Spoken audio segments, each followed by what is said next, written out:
پست مخصوص کساییه که مدارکشون رو آماده کردن میخوان برن سفارت و یا تو اسپانیا هستن و میخوان اقامتشون رو تمدید کنن. خیلی از ما میپرسن که خب ما میخوام یه بیمه ارزون قیمت داشته باشیم، یه بیمه‌ای داشته باشیم که خیلی هزینه نکنیم، ما اصلا دکتر نمیخوایم بریم با این بیمه.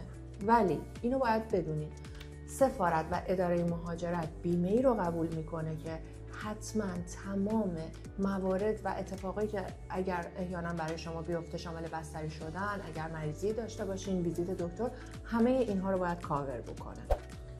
به این تعریف در اسپانیایی میگن سینکو پاگو. یعنی چی؟ یعنی شما نیازی نیست برای رفتن به دکتر کوچکترین هزینه‌ای بکنید. پس بیمه‌تون باید حتما این رو کاور بکنه.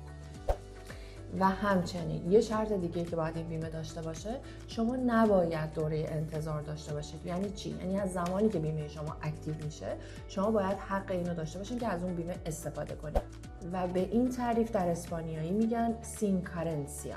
پس بیمه شما برای رفتن به سفارت یا برای تمدید اقامتتون باید 2 تا شرط رو داشته باشه: سینکو پاگو، سین کارنسیا.